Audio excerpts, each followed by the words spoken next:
good evening and welcome to the news tonight. Your one stop for the day's top stories from India and across the world. I'm Tracy Shilshi and here are the headlines. Prime Minister Narendra Modi reaches Vietnam for a two-day visit before heading to China, expected to seek measures to check terror financing and tax evasion at the G20 summit in Hangzhou on the 4th and 5th of September.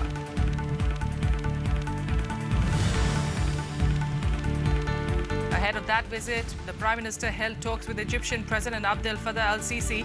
India and Egypt sign a pact on maritime transport and decide to step up cooperation in fight against terror.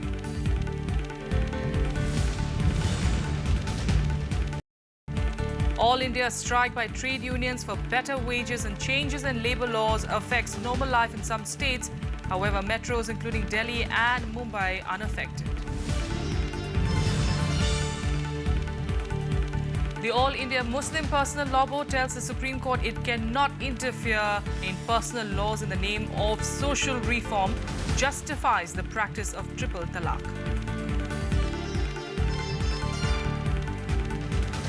Our top story, Prime Minister Narendra Modi has reached Vietnam on a crucial visit before, of course, heading to China and then the ASEAN summit.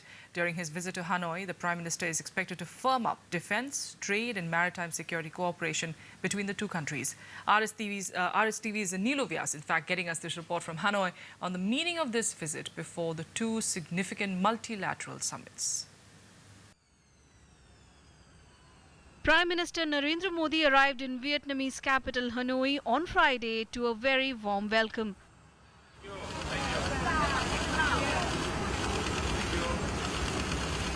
The day is also significant for the Vietnamese as they celebrate their 71st Independence Day.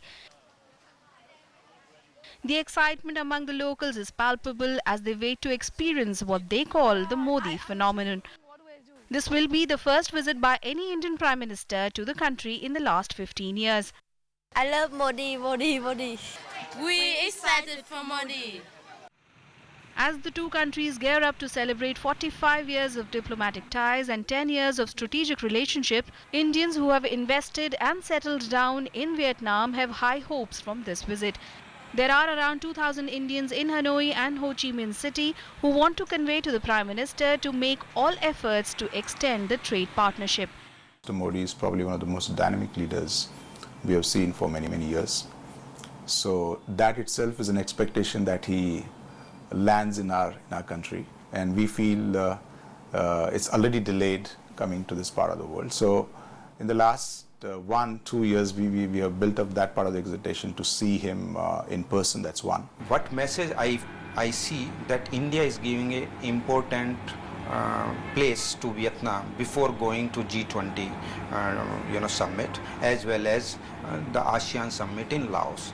So I think our message to Vietnam or our friends in Vietnam that India give big importance to Vietnam as a country in ASEAN region. I think we should read that way rather than we reading in different way.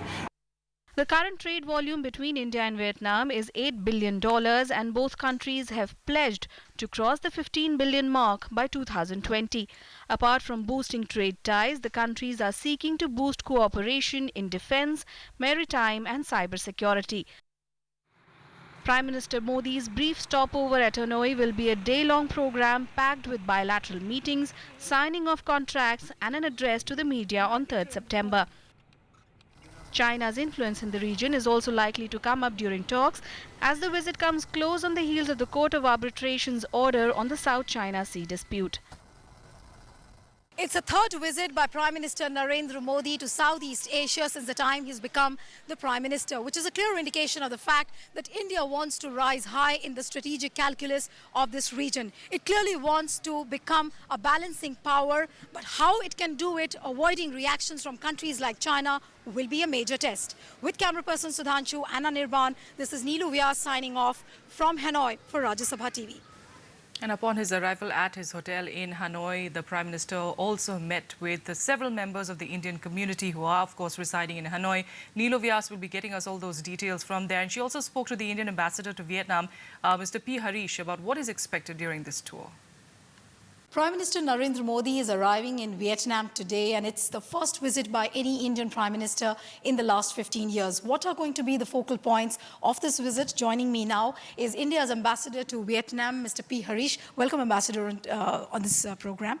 Would like to understand from you, what are going to be the basic focal points of this visit?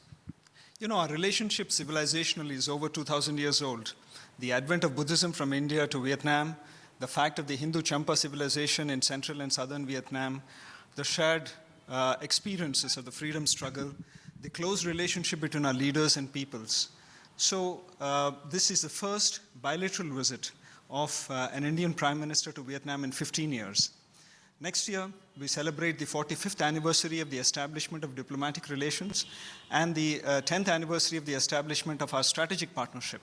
So this is a visit which we are all looking forward to and preparing well for the outcomes of the visit. But we have seen that both the countries, India and Vietnam, kept the strategic strands, of the ties always under wraps, and not much is being talked about it vis-a-vis, China and South China Sea disputes. What is there on the table if you look at the strategic ties, and is there anything substantive which is going to come up tomorrow?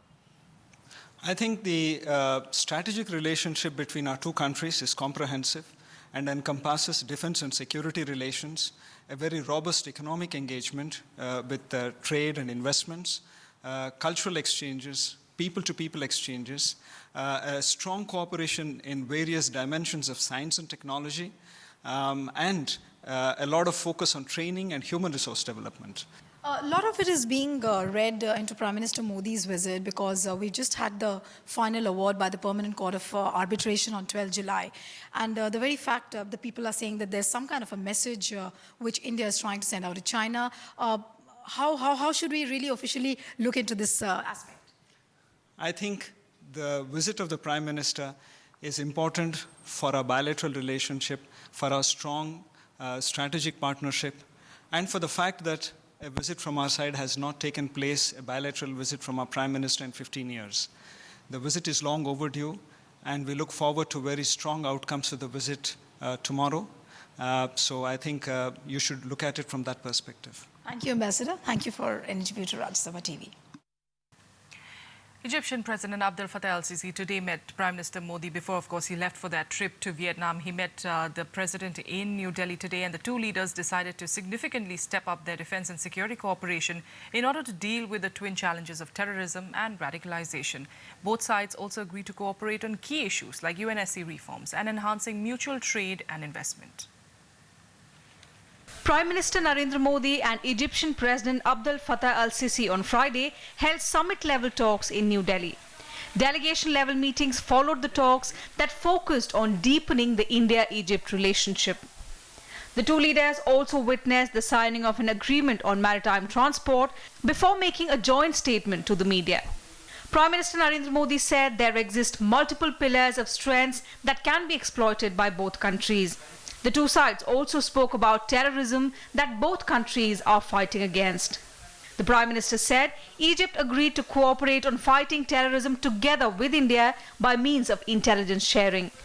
President and I are of one view that growing radicalization, increasing violence, and spread of terror pose a real threat not just to our two countries, but also to nations and communities across regions. We are further required to reinforce our ties and cooperation due to the sizable threats and common challenges as we face, starting from the dangers of terror and extremism that entail concerted efforts at all levels. Addressing the threat perception surrounding the Islamic State and other terror organizations, Prime Minister Modi and President Sisi agreed to enhance cooperation in defense and security. India will help Egypt in procuring and upgrading defense equipments as well as training personnel for capacity building. We agreed to further our defense and security engagements, which would aim at expanding defense trade, training, and capacity building. We will work for a robust military and security cooperation with India and enhance existing activities in this field. In particular, we need to translate the two countries' shared views on counterterrorism into practical measures and clear plans in a more viable bilateral cooperation in this respect. Egypt is a major country of the sub-Saharan Africa, which has development as top priority. India is cooperating with African countries by providing investment and easy loans in the form of line of credit. At the summit meeting, both countries also decided to cooperate in humanitarian and disaster management as well. Earlier, the Egyptian president was accorded a ceremonial reception at the Rashtrapati Bhavan. Vice President Mohammad Hamid Ansari also met the visiting dignitary and discussed issues of mutual, regional and international importance. Prime Minister Narendra Modi has also tried to convince Egyptian President Al-Sisi about the terrorist designs of Pakistan and how it impacts the whole terrorist activity in the whole region. He also said that the stand OIC takes sometimes, it strengthens the terrorist designs of Pakistan. And it will be interesting to see that how Al-Sisi goes and takes a stand in the OIC in the coming days. Akhilesh Suman for Rajya Television with camera person Shiv Kumar in Delhi. On to more national news. Central trade unions today call for an all-India strike against what they call the anti-labour policies of the Narendra Modi government. More than 1 million workers from banking, telecom and other sectors joined the Bandh to press for their demands. The states most affected by the strike included Kerala and West Bengal. However, the Bandh evoked mixed response in states like Karnataka, Delhi, Maharashtra, Haryana and Odisha.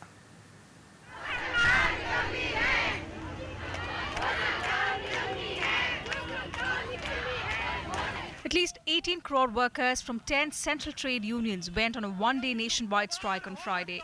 The strike has been called against what they say are the anti-national labour policies of the Narendra Modi government. The striking workers are demanding higher minimum wages and provision of social security to workers in the unorganised sector.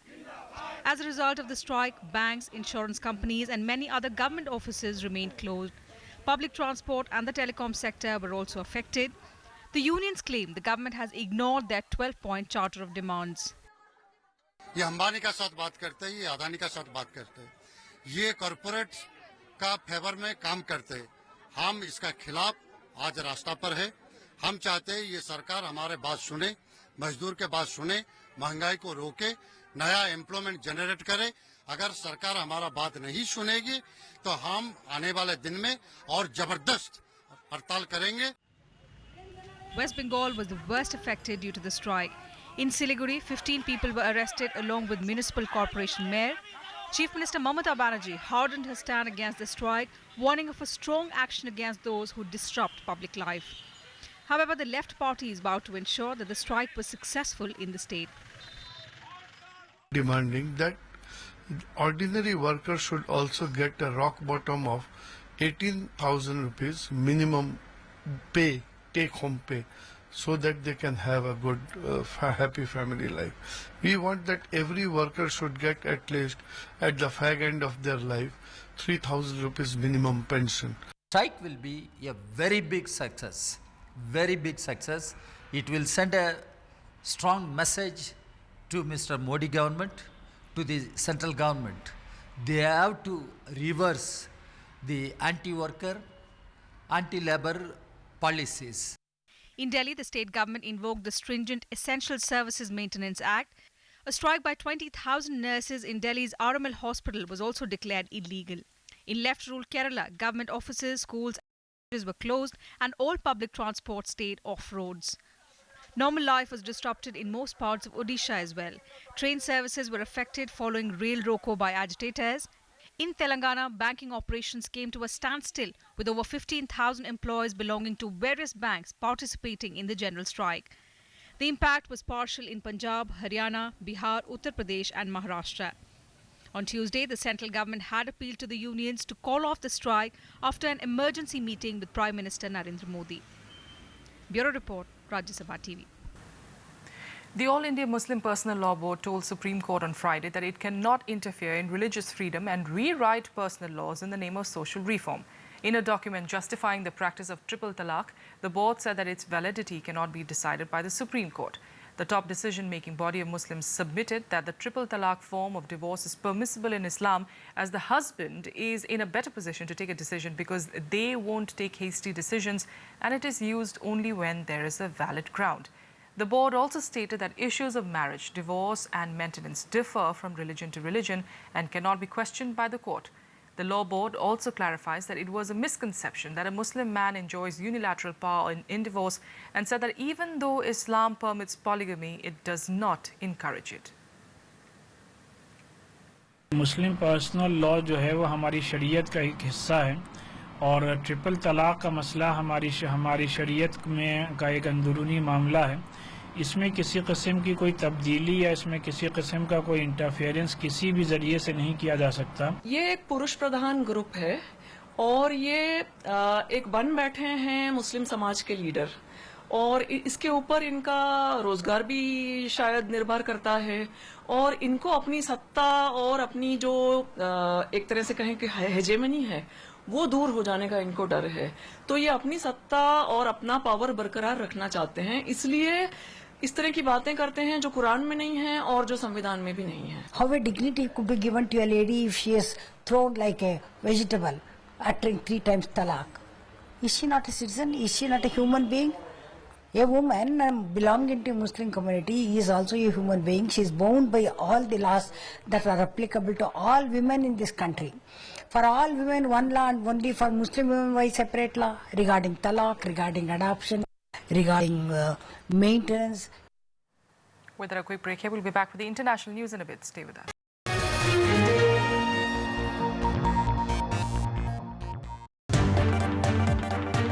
I'm Amritan Shirai, you're watching Constitutionally Yours. We also have to think about the integrity of the nation as a whole.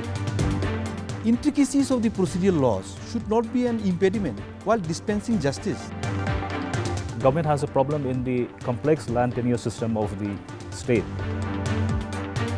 How effective is the existing system of center-state relation? The centre needs to also articulate the aspirations of the people of the state. Join us as we try to understand contemporary issues related to the Constitution. Watch Constitutionally Yours on Rajya Sabha television.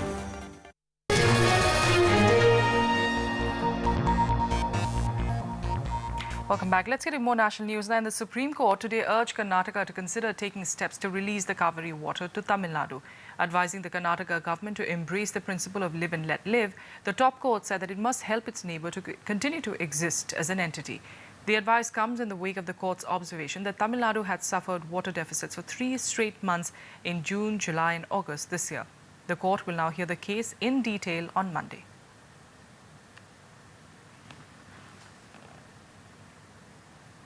Curfew was reimposed across Kashmir on Friday, 4 days after prohibitory orders were lifted from the valley.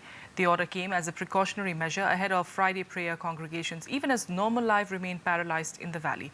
Normal life, in fact, was affected due to the separatist-sponsored strike, as educational institutions and private offices were closed, while public transport continued to be off roads. The separatists extended the shutdown program till the 8th of September and have called on people to occupy the Srinagar Airport Road on the 3rd and 4th of September, when Union Home Minister Rajya is scheduled to lead an all-party delegation to the valley. The valley has been hit by violent protests after the killing of Hizbul Mujahideen militant Burhan Wani in July. As many as 69 persons have been killed and several thousand others injured in clashes between protesters and security forces. In other news, External Affairs Minister Sushma Swaraj on Friday led a 12-member delegation to Rome to attend the canonization ceremony of Mother Teresa on Sunday.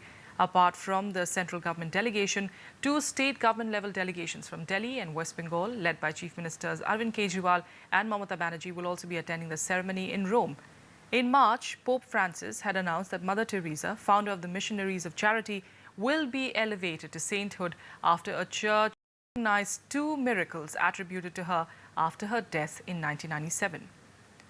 Well, during her 3-day visit, Sushma Swaraj will also have a bilateral meeting with her Italian counterpart Paolo Gentiloni. This will be the first high-level contact between the 2 countries after the UN Tribunal's verdict of the return of Italian Marines charged with murdering 2 Indian fishermen off the Kerala coast in 2012. And here are more national news updates in Nationwide. With 4 more deaths, the death toll in Bihar rose to 172 due to the heavy floods in the state. The rains have affected over 37.7 lakh people in the state. Meanwhile, in Assam, rains washed away 7 houses, while in Kashmir, 4 members of a family were washed away in a landslide after the rains. In Jammu and Kashmir, the 300-kilometer-long Jammu-Srinagar National Highway was also closed due to landslides, and heavy rains lashed Delhi for the second day in a row. Supreme Court today issued a notice to the Maharashtra government on its complete ban on beef and its exports in the state. Last week, the court issued a notice to the BJP-led state government on a petition challenging a Bombay High Court order permitting consumption of beef bought from states that allow cow slaughter. The court will now hear the matter after 6 weeks. With 3 more deaths in the national capital, the death toll due to dengue has now gone up to 8. At least 487 cases have been reported in the national capital this season, with 368 of them being recorded last month. Meanwhile, a countrywide indefinite government nurses strike proposed from tomorrow, including in Delhi, is likely to severely affect medical services.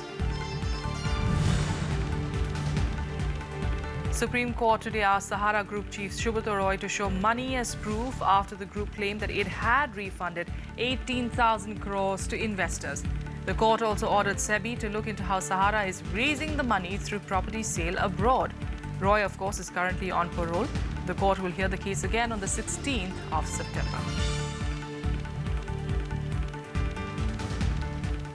News from Pakistan now. In multiple terror attacks shook the country on Friday. 4 heavily armed suicide attackers mounted a brazen assault on a Christian colony in Peshawar before being gunned down by security forces. And in the second attack, at least 13 people were killed and 50 injured after a suicide bomber blew himself up in a court in Mardan in Khyber Pakhtunkhwa province. It was a day of terror in Pakistan. Dozens of people were killed in a twin bomb attack at a court complex in Mardan town in Khyber Pakhtunkhwa province. A suicide bomber threw a hand grenade at police guards before storming into the compound and blowing himself up. The attack was claimed by terror group Jamaat-ul-Ahrar, a breakaway faction of the Pakistani Taliban. 6 से 8 kilo की खुदकुश jacket थी।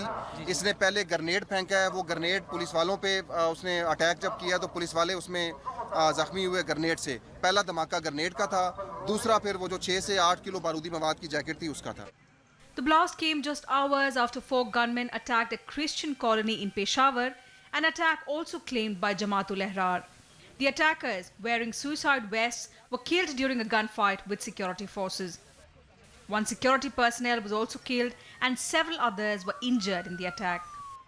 वो जो security guard था ना, तो उसने वो हमसे ये कह दिया कि उसने एक ग्रोह देख लिया कि अंदर जाने की कोशिश कर रहे थे, तो उसने आवाज़ें दी लेकिन उसने कोई जवाब नहीं दिया, कोई रिस्पांस नहीं दिया, तो उसने इसके बाद उस पर फायरिंग शुरू कर दिया। उसमें एक बंदा को गोली लग गई और 2 बंदे अंदर घुस गए। Pakistani Prime Minister Nawaz Sharif said these terror attacks cannot shatter the country's unflinching resolve in the war against terrorism, even as the terror group vowed to carry out more such attacks. The Jamaat-ul-Ahrar group have targeted lawyers in the past, including a bomb attack in Quetta last month that killed more than 70 people, most of them lawyers. The group was also responsible for the attack on a government office in Mardan, in which 20 people were killed. Bureau Report, Rajya Sabha TV. Russian President Vladimir Putin met Japanese Prime Minister Shinzo Abe today on the sidelines of a business conference in Vladivostok. They discussed, among other things, closer economic cooperation in areas such as energy and technology. Putin on Thursday said that Russia was willing to compromise on a territorial dispute that had plagued relations with Japan for 8 decades. He, however, said that this would not include the trade or sale of islands that it holds and Japan also claims. Abe hopes deeper economic ties with Russia will strengthen strategic relations in the face of a rising China, although skeptics question whether the approach will help with the dispute over the small islands.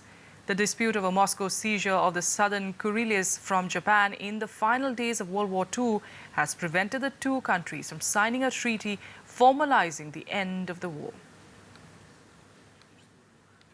Безусловно, очень важно с политического уровня поддержать намерения бизнес-сообщества развивать взаимный контакт. Возобновилась работа на уровне министров иностранных дел, и мы внимательно изучаем ваши предложения, которые вы сформулировали во время вашего визита в Сочи. And here are more international news updates in Global Buzz.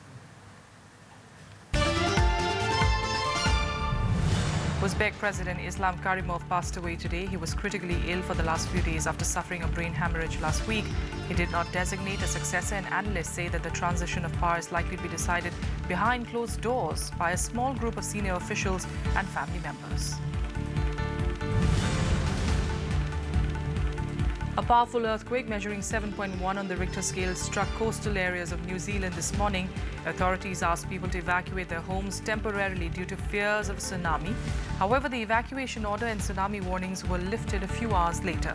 Although there were no casualties, some damage to property has been reported. Turkey's President Recep Tayyip Erdogan today said that a 400 square kilometer area in Syria had been cleared of Islamic State and Kurdish YPG militia force by the Turkish forces. Addressing a news conference in Ankara, he said that the victory achieved in such a short period has shown that Free Syrian Army can fight against Daesh. The US had criticized clashes between Turkish forces and some opposition groups in Syria as unacceptable and called on all armed actors in the fighting to stand down and focus on the fight against the Islamic State.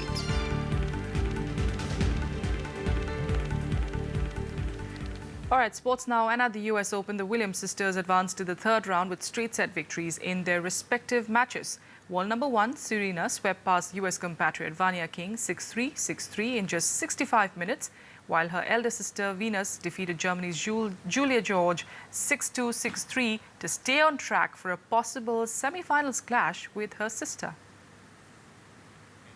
Fourth-seeded Polish Agnieszka Radwanska also moved to the third round with a 7-6, 6-3 victory over Britain's Naomi Brody. Last year's semi-finalist Simona Halep of Romania also registered a win over Czech's Lucy Safarova to move into the next round. In the men's singles, world number two Andy Murray registered an easy straight-set victory over Spaniard Marcel Granollers 6-4, 6-1, 6-4 to reach the third round, along with Japan's Kei Nishikori, who recorded a four-set win against Russian Karen Khachanov. Former US Open winner Juan Martín del Potro also advanced to the next round with straight sets victory over Steve Johnson of the US, while two-time Grand Slam winner Stan Wawrinka rallied from 5-2 down in the second set to clinch victory over Italian Alejandro Giannis. And now let's get you more updates from the world of sports in Sports Beat. Indian squash player Saurav Ghoshal upset world number 8 Miguel Rodriguez of Colombia to advance to the quarterfinals of the PSA China Open. Ghoshal fought back to beat his Colombian rival 11-9, 8-11, 8-11, 11-9, 11-5. In the women's event, Joshna Chinnappa entered the quarterfinals with an 8-11, 11-8, 11-4, 11-7 win over an Egyptian qualifier. However, teammate Deepika Palikal lost to the third set to third-seeded Noran Gohar in straight games. Argentinian superstar Lionel Messi scored on his return from international retirement as Argentina beat Uruguay 1-0 to go on top of the South American World Cup qualifying group. The Barcelona forward had announced retirement after Copa America finals loss, but reversed the decision 2 months later. Meanwhile, Brazil remained in the fifth place outside the automatic qualification spots despite their 3-0 win over Ecuador. Jamaica's Elaine Thompson once again edged her rivals to set a Diamond League record in the women's 200 meters. She won in 21.85 seconds to beat Dutch world champion Daphne Schippers and American Allyson Felix. Thompson had won 2 gold medals at the last month's Rio Olympics in the 100 meters and 200 meters events. That's all we have for you on the news tonight. Thanks for joining us.